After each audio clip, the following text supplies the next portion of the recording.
तो चलिए बिना एक सेकेंड गंवाए शुरू करते हैं। मैं पवन सिंह स्टार्ट करता हूँ क्लास 10th मैथमेटिक्स का लेक्चर 2। हम रियल नंबर पढ़ रहे थे और मैं आपको रिवाइज करा देता हूँ कि लेक्चर 1 में हमने क्या सीखा। लेक्चर 1 में हमने 9th क्लास के बहुत ही इंपॉर्टेंट पार्ट को कवर किया जो था नंबर सिस्टम, जिसमें नेचुरल नंबर और उसके सिग्निफिकेंस, वो कहानी होल नंबर पे कैसे बढ़ी और वो कहानी होल नंबर से इंटीजर पे कैसे गई, इंटीजर की क्या ज़रूरत थी, मजबूरियां थी, आखिर क्यों इन दो नंबरों से काम नहीं चला। उसके बाद हम लोगों ने रेशनल नंबर को समझा, इरेशनल नंबर की बात की और फिर हम लोगों ने देखा कि हम डिफरेंट टाइप्स ऑफ नंबर क्यों पढ़ते हैं और उसका रियल लाइफ में क्या एप्लीकेशन है। यह एप्लीकेशन सीखने के लिए इन सब की कहानियाँ मैंने सुनाई थी। अगर आप नहीं लेक्चर 1 देखे हैं तो आप यूट्यूब चैनल पे जाइए मेरे और लेक्चर 1 के पूरे कॉन्सेप्ट को क्लियर करिए। उसके बाद ये लेक्चर आप स्टार्ट कीजिए। अगर आप लेक्चर 2 देखना स्टार्ट कर दिए हैं तो मैं आपसे रिक्वेस्ट करता हूं कि आप लेक्चर 1 जाके पहले देखिए, फिर लेक्चर 2 पे हम ध्यान देंगे। फिर हम लोगों ने डिस्कस किया था कि क्यों रेशनल नंबर में क्यों ज़ीरो नहीं हो सकता। फिर हम लोगों ने इरेशनल नंबर की कहानी सुनी, इरेशनैलिटी की, और उसके लिए हमने रिलेशनशिप इस्टेब्लिश किया डायमीटर एंड सरकमफ्रेंस के बीच में, और उसी से निकल के हमें आया पाई की वैल्यू। फिर हम लोगों ने 3 फॉर्म ऑफ रेशनल नंबर देखे थे, P/Q, और उसमें देखा था कि इसके 3 डेसिमल टाइप्स होते हैं, एक 1/3 वाला, एक 1/8 वाला, एक 1/7 वाला। ये पूरे डिटेल में हम लोगों ने कवर किया है, जिसमें terminating, non terminating, but repeating A digit, but repeating a string, और स्पेशल केस देखा था जिसमें कि एक डेसिमल एक्सप्रेशन ना रिपीट हो रहा है और ना ही टर्मिनेट हो रहा है। और फिर इसके बाद हम लोगों ने इरेशनल नंबर के एग्जाम्पल देखने के बाद एलसीएम, एचसीएफ और उसकी मीनिंग को समझने लगे थे, और ये पूरा पार्ट हम लोगों ने कवर कर लिया है। अब कहानी हम लोग आगे बढ़ाते हैं और कहानी को लेके चलते हैं लेक्चर 2 की तरफ, जिसकी शुरुआत होगी फंडामेंटल थ्योरम ऑफ अर्थमेटिक से। बीच बीच में जितने भी की कॉन्सेप्ट होंगे हम लोग उसकी बात करते रहेंगे, but first concept is first, start with that. Prime minister, prime word इतना पावरफुल है कि लगता है कि सबसे टॉप पे ले जाके खड़ा कर दिया। तो प्राइम फैक्टराइजेशन, फैक्टराइज करो। पहले आप इसको देख के समझिए कि फैक्टर्स क्या होते हैं। अगर आपके पास कोई नंबर रिलेटिव सपोज 6, तो वो कौन कौन से नंबर हैं n1, n2, n3, n4 and so, जो इस 6 को डिवाइड कर सकते हैं। तो बाई तुक्का मेथड आप बोल सकते हैं 1 है जो 6 को डिवाइड कर सकता है, 2 है जो 6 को डिवाइड कर सकता है, 6 है जो 6 को डिवाइड कर सकता है। तो हमारे पास जो प्राइम फैक्टराइजेशन हुआ 3 है जो 6 को डिवाइड कर सकता है। तो वो सारे नंबर जो हम लोगों ने ढूंढ लिए हैं जो 6 को डिवाइड कर सकते हैं वो हैं 1, 2, 3 और 6। तो इसके प्राइम फैक्टर्स 1, 2, 3 और 6 होंगे। बट ये तो था तुक्का मेथड, बट इसको अगर हम लोग ट्री में देखते तो ज़्यादा आसानी होती। कैसे? 6 को अगर मैं 2 से डिवाइड कर दूं तो हमें क्या मिलेगा? 3, राइट। अब इसके कॉम्बिनेशन बनाएंगे। इसको क्या लिख सकते हैं? 1 × 2 × 3। तो इससे आपको एक प्राइम नंबर 1, एक प्राइम नंबर 2, एक प्राइम नंबर 3 मिल जाएंगे। अब इसके बाद इसके कॉम्बिनेशन बनाने, 1 × 2 2 ही होगा, 3 × 1 3 ही होगा, और 2 × 3 6 हो जाएगा। इसलिए ये ऐसे हमें मिल जाते हैं प्राइम फैक्टर्स। तो प्राइम फैक्टराइजेशन पढ़ाने के पहले मैं चाहता था कि आप फैक्टर्स क्या होते हैं समझ लें, जिसके लिए हमने 6 वाला एग्जाम्पल दिया। प्राइम फैक्टराइजेशन क्या कोट करता है? वो कहता है कि every natural number can be express as a product of prime numbers. I am repeating, वो बोलता है कि आपके पास जितने भी नेचुरल नंबर हैं उनको आप प्रोडक्ट ऑफ प्राइम नंबर्स में लिख सकते हैं, प्रोडक्ट ऑफ प्राइम नंबर्स में। फॉर एग्जांपल 6 है तो 6 को आप 2 इंटू 3 लिख सकते हैं। अगर आपके पास 12 है तो 12 को आप 2 इंटू 2 इंटू 3 लिख सकते हैं। ये भी प्राइम, ये भी प्राइम, ये भी प्राइम। अब कोई बोले 1 प्राइम नंबर है कि नहीं, तो ये प्राइम नंबर नहीं है ना, ये 1 प्राइम नंबर नहीं है। बट यहाँ पे क्या लिखा है, एवरी नेचुरल नंबर, तो नेचुरल नंबर में तो 1 भी आता है, तो 1 को यहाँ पे रख के देखें तो क्या आएगा, every natural number can be expressed as a product of prime number. जब 1 प्राइम नंबर है ही नहीं तो उसको प्राइम नंबर में एक्सप्रेस कैसे करेंगे। तो इस पूरे स्टेटमेंट में 1 वालों के लिए आप माफ कर दीजिएगा, ठीक है, क्योंकि अगर ये स्टेटमेंट लिखते हैं तो ये बात बनी नहीं। तो बेहतर यही है कि ये जो मैंने आपको लिखा है वो इसलिए लिखा है ताकि आप इससे कंफ्यूज हो जाएं और इसको दुरुस्त करें। तो एवरी नेचुरल नंबर की जगह आप लिख दीजिए every composite number, every composite number, है ना। Every composite number can be expressed as a product of prime number. अब ये बात ठीक लगती है, क्यों, क्योंकि नेचुरल नंबर में ये 1 वाली गड़बड़ी आपको आती है और आपको परेशान करती, ठीक है। अब कंपोजिट नंबर क्या होते हैं, कंपोजिट नंबर वो नंबर होते हैं जिसके 2 या 2 से ज्यादा फैक्टर हों। फॉर एग्जाम्पल 2, तो 2 के कितने फैक्टर होंगे, 2 के फैक्टर होंगे 1 और 2, 2 से ज्यादा हो तो कंपोजिट होंगे। तो प्राइम नंबर में 2 नहीं, 2 से ज्यादा जिसके फैक्टर होंगे वो कंपोजिट होंगे। तो यहाँ पे तो फैक्टर हो गए 2, 1 एंड 2, इससे ज्यादा होने पड़ेंगे तब कंपोजिट होगा। फॉर एग्जाम्पल 3, तो 3 के कितने फैक्टर होंगे 1 एंड 3, तो ये भी प्राइम है। तो वो सारे नंबर्स जिसके प्राइम फैक्टर्स जो हैं सिर्फ 2 हैं वो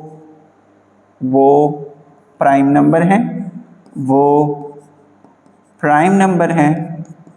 और वो सारे नंबर जिसके फैक्टर 2 से ज्यादा हैं, 1, 2, 3, 6, तो ये कंपोजिट नंबर हैं। क्योंकि कंपोजिट को जब आप ध्यान से समझेंगे तो कंपोजिट का मतलब होता है कंपोज करना, और कंपोज जैसे म्यूजिक कंपोज किया जाता है, तो कंपोज किससे हुआ है, ये 2 इंटू 3 के कंपोज होने से 6 बना है। तो जितने भी कंपोजिट नंबर है, जितने भी, वो सारे प्रोडक्ट ऑफ प्राइम नंबर्स के लिखे जा सकते हैं, सारे के सारे। कोई भी एक ऐसा कंपोजिट नंबर नहीं आप ढूंढ पाएंगे जिसको आप प्राइम नंबर के प्रोडक्ट्स में ना लिख पाएं।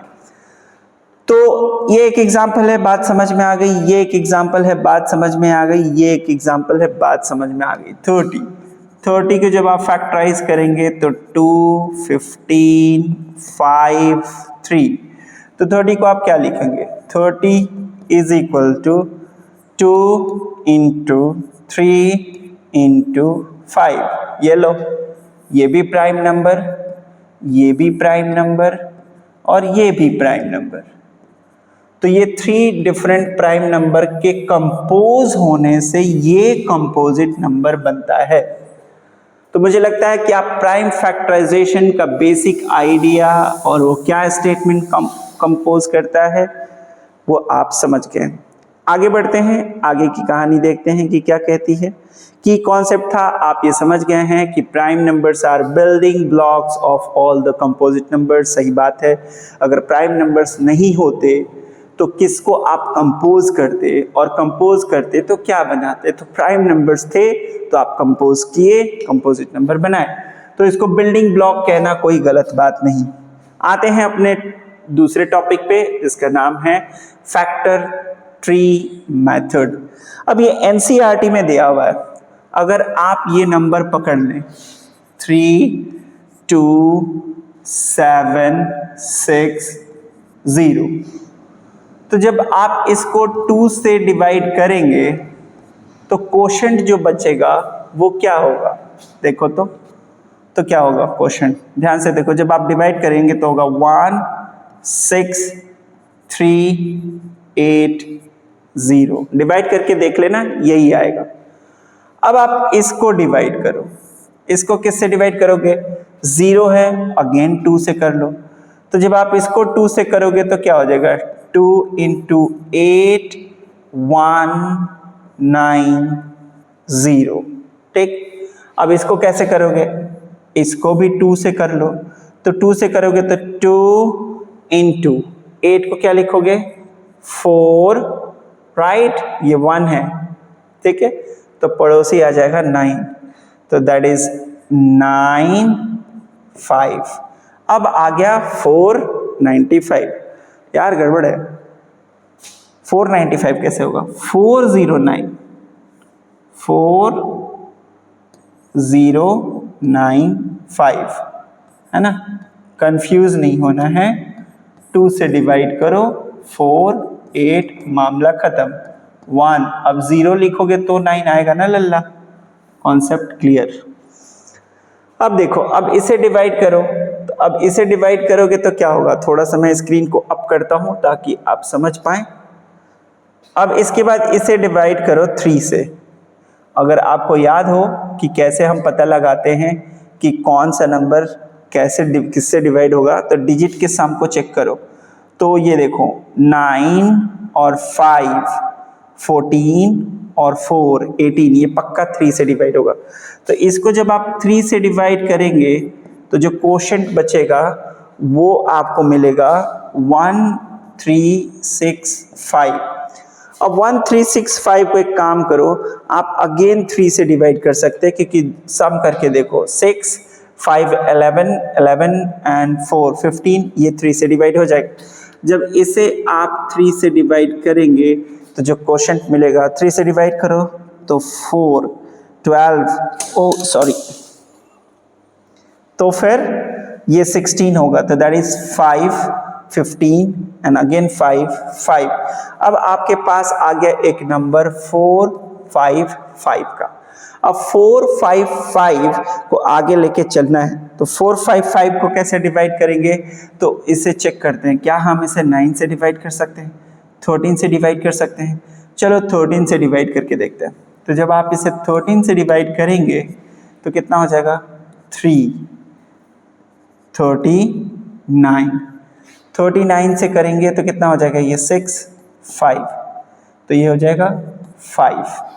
जब 5 हो जाएगा तो 65 कैंसिल। इसका मतलब ये है कि इस नंबर को आप 5 से डिवाइड पहले करेंगे। बेहतर यही होगा कि आप इसे 5 से डिवाइड करें। ये जो नंबर है मैं फिर से लिख देता हूँ, ये है 3 और यहाँ पे क्या था 162, ओके डन। तो ये 2 होगा, 2 × होगा। अब देखो 4 5 5। अब ये नंबर कैसे मिला हमें, इस नंबर को 2 से डिवाइड किया था तो ये मिला, इसको 2 से डिवाइड किया ये मिला, इसको 2 से डिवाइड किया ये मिला, इसको 3 से डिवाइड किया ये मिला, इसको 3 से डिवाइड किया ये मिला। ऐसा लग रहा है एक ट्री के ब्रांचेस निकलते जा रहे हैं। अब इसे 5 से डिवाइड करो।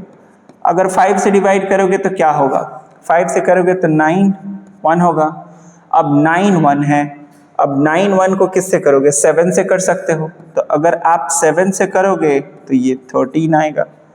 तो अब 13 को किससे करोगे, 13 प्राइम नंबर है तो 13 को 13 से करना पड़ेगा, 1 आएगा। जहां पे 1 आ जाए रुक जाओ यार, बात हो गई खत्म। तो इस ट्री से क्या पता चल रहा है कि आप इसको कैसे लिख सकते हैं। तो पहले ये देखो आपने कितनी बार 2 से डिवाइड किया, 1 2 3, तो 2 की पावर 3 की आपने, फिर आपने डिवाइड किया 3 से कितनी बार, 1 2, तो 3 की पावर 2, फिर आपने किया 5 से, 5 से कितनी बार किया, 1 टाइम, फिर किया 7 से और फिर आया 13। तो ये पता चल गया आपको इतना बड़ा नंबर था और इस नंबर को आप ऑर्डर में जब डिवाइड किए, जब आप इसका ट्री बनाए, तो आपको ये पता चल गया कि इसको बनाने के लिए कौन कौन से प्राइम नंबर कंपोज हुए हैं। तो आपको ये पता चल गया 3 बारी 2 यूज हुआ है, 2 बारी 3 यूज हुआ है, 1 टाइम्स 5, 1 टाइम्स 7 एंड 1 टाइम्स 13 हुए। आप इसके ऑर्डर चेंज कर सकते हैं, आप चाहते तो इसको डायरेक्टली 13 से भी डिवाइड कर सकते थे, ऑर्डर इसके बदल जाते, बट इसकी यूनिकनेस को आप खत्म नहीं करते, इसके यूनिकनेस को आप खत्म नहीं करते। आपको यही प्राइम नंबर्स मिलते। कितनी बार प्राइम नंबर्स आते? 3, 2, 5, 6, 7, 8। ये 8 जो प्राइम नंबर्स हैं, इसके आप ऑर्डर बदल सकते हैं, बट इसकी यूनिकनेस को नहीं बदल सकते हैं। ये नहीं कहेंगे कि हम इस 5 की जगह, यूनिक होने का क्या मतलब है मैं आपको बताता हूँ। यूनिक होने का मतलब है कि आप सब कुछ कर सकते हैं, बट आप इस 5 को हटा के यहाँ पे 9 नहीं लिख सकते। इस यूनिकनेस को आपको मेंटेन रखना होगा। तो मुझे लगता है कि ये कॉन्सेप्ट मैंने क्लियर कर दिया, जो एनसीईआरटी का कॉन्सेप्ट था, और उसका नाम था फैक्टर ट्री मेथड। आप जब बुक खोलेंगे एनसीईआरटी, आपको ये वाला एग्जाम्पल मिल जाएगा कि डिवाइड करेंगे तो क्या मिलेगा, और डिवाइड करते हुए जब जाएंगे तो ये इस यूनिक प्राइम नंबर पे आप पहुंच जाएंगे। क्या पता चला इससे? आपको ये पता चला कि जितने भी बड़े नंबर होते हैं उसको प्राइम फैक्टर्स में आप तोड़ तोड़ के अलग अलग कर सकते हैं, या मैंने जैसा कि ऊपर बताया आपको कि जितने भी कंपोजिट नंबर होते हैं उसको आप प्राइम नंबर से कंपोज करके पा सकते हैं। आगे बढ़ते हैं, और अगला पॉइंट है हमारा फंडामेंटल थ्योरम ऑफ अर्थमेटिक। तो फंडामेंटल थ्योरम ऑफ अर्थमेटिक का कोर स्टेटमेंट ये कहता है कि जितने भी कंपोजिट नंबर हैं, आ गया ना यहाँ पे वर्ड कंपोजिट, जितने भी कंपोजिट नंबर हैं वो आप प्राइम नंबर्स के प्रोडक्ट में लिख सकते हैं, प्राइम नंबर्स के प्रोडक्ट में लिख सकते हैं। फॉर एग्जाम्पल 22, क्या लिख सकते हैं 22 को? 2 into 11। लो भैया, 2 भी प्राइम नंबर, 11 भी प्राइम नंबर। तो ऐसा कोई भी नंबर नहीं है ऐसा कोई भी कंपोजिट नंबर नहीं है जिसको आप प्राइम नंबर से कंपोज करके ना बना सकें। आगे बढ़ते हैं। इंपॉर्टेंट इसमें ये बात आप ऐड कर सकते हैं कि ये जो फैक्टराइजेशन होता है वो यूनिक होता है, और इस यूनिक वर्ड का मतलब ये है कि आपको 12 बनाना है तो आपको प्राइम नंबर 2 और 11 ही चाहिए, और कोई तीसरा, इन दोनों के अलावा कोई तीसरा प्राइम नंबर नहीं है जिसको आप किसी इन दो जगहों को में से एक जगह पे रख के आप 22 पा ले।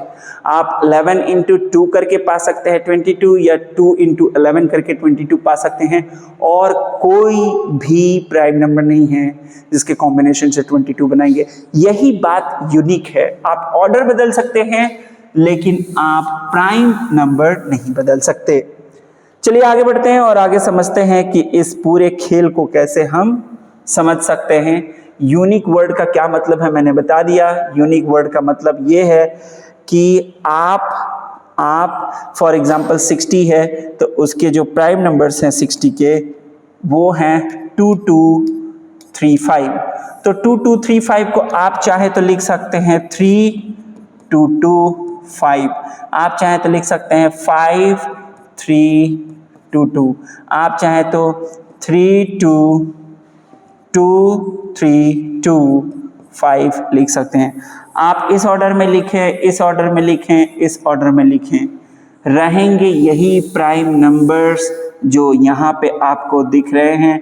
तीसरा कोई भी प्राइम नंबर इनके अलावा इंट्रोड्यूस नहीं होगा। यही इस बात की यूनिक बात है। चलिए आगे बढ़ते हैं। ऑर्डर डजंट मैटर, ये हमने डिस्कस कर लिया है। आप ऐसे लिखो या ऐसे लिखो, बात सेम है। ये हम लोगों ने समझ लिया है, यूनिकनेस को हमने समझ लिया है। अब ये समझते हैं कि ये जो थ्योरम है फंडामेंटल थ्योरम ऑफ अर्थमेटिक, इसको थ्योरम बनाने में एक बहुत ही सीनियर कोर मैथमेटिशियन का हाथ है जिनका नाम है गॉस सर। आगे हम उनके बारे में बात करेंगे कि गॉस सर ने क्या बोला। कार्ल फ्रेडरिच गॉस ने बोला था और उन्होंने पहली बार ये प्रूफ किया था, ये न्यूटन के ज़माने के मैथमेटिशियन हैं, इन्होंने पहली बार प्रूफ किया था कि ये जो स्टेटमेंट है जिसमें ये कहा जा रहा है कि हर एक कंपोजिट नंबर प्राइम नंबर्स के प्रोडक्ट में ही लिखा जा सकता है, और जब उन्होंने इसको प्रूफ किया तो उससे बहुत सारी चीज़ें सॉल्व हो गई। लोगों के लिए HCF निकालना, LCM निकालना, इरेशनैलिटी को प्रूफ करना आसान हो गया। अगर आप फंडामेंटल थ्योरम ऑफ अर्थमेटिक पढ़ जाते हैं तो आप HCF निकाल सकते हैं, क्योंकि इसमें भी फैक्टराइज करके कॉमन फैक्टर निकालना होता है। आप LCM सीख जाएंगे क्योंकि मल्टीपल्स भी क्या है, फैक्टराइजेशन के ही प्रोडक्ट हैं, तो उसके हाईएस्ट मल्टीपल्स को उठा लेना है। डिविजिबिलिटी में कैसे हेल्प करती है उस पे हम बात कर लेते हैं। लेट अस सपोज पहले देखते हैं HCF। 6 और 9 का HCF निकालना है तो 6 के फैक्टर्स पहले देख लो 2 × 3 और इसके फैक्टर्स देख लो 3 × 3। तो एक ऐसा नंबर ढूंढो जो इसको भी डिवाइड कर दे और इसको भी डिवाइड कर दे, तो वो नंबर क्या होगा 3, क्योंकि इन दोनों नंबरों के जो फैक्टर्स है उसमें 3 बस कॉमन है। तो अगर 3 से डिवाइड करोगे तो 3 इसमें भी मिल जाएगा और 3 इसमें भी मिल जाएगा, तो नंबर 3 इसको भी डिवाइड करेगा, इसको भी डिवाइड करेगा। तो फैक्टराइजेशन जो फंडामेंटल थ्योरम ऑफ अर्थमेटिक है उसमें फैक्टराइजेशन जो है वो हेल्प कर देगा LCM HCF निकालने में। LCM में कैसे करेगा, जैसे 2 और 3 और 4 का LCM निकालना है तो इसके फैक्टर कर लो, इसके फैक्टर हो जाएंगे 1 2, इसके फैक्टर हो जाएंगे 1 3 और इसके फैक्टर हो जाएंगे 1 2 2। अब एक ऐसा नंबर लिखो जो सबसे छोटा है, बस उस नंबर को, लेट अस सपोज वो नंबर x है, एक ऐसा छोटा नंबर x लिखो जिसको 2 भी डिवाइड कर दे, जिसको 3 भी डिवाइड कर दे और जिसको 4 भी डिवाइड कर दे, जिसको 4 भी डिवाइड कर दे। तो वो नंबर होगा कि जितने भी आपके प्राइम फैक्टर्स हैं, है ना, उनको देखते हुए एक ऐसा कॉम्बिनेशन बनाओ जिसमें इन सब के फैक्टर्स आ जाए। अगर मैं 1 × 2 लिखता हूं तो ये तो आ जाएंगे, बट 1 × 3 वाला 3 छूट जाएगा, तो एक 3 भी डाल देते हैं। तो अगर मैं 1 2 3 लिखूं तो 1 तो आ जाएगा, 2 तो आ जाएगा, बट एक और 2 छूट जाएगा, तो मैं एक और 2 डाल देता हूं। अब जो ये मैंने किया है इससे मुझे वो छोटा नंबर मिल गया है जिसको 1 2 भी डिवाइड कर सकते हैं, 1 3 भी डिवाइड कर सकते हैं, 1 2 2 भी डिवाइड कर सकते हैं, और ये नंबर कुछ नहीं, ये नंबर है 12। तो हमें HCF भी निकालने में मदद मिल गया, हमें LCM भी निकालने में मदद मिल गया, और हमें डिविजिबिलिटी में भी फायदा मिलेगा, डिविजिबिलिटी में भी फायदा मिलेगा। बट ये फायदा कैसे मिलेगा हम ये अगले वीडियो में कवर करेंगे। इसको आप भी NCERT पढ़िएगा। मैं Pawan Singh, Kaushalya holistic learning hub, Siwan, Bihar से। Thank you so much.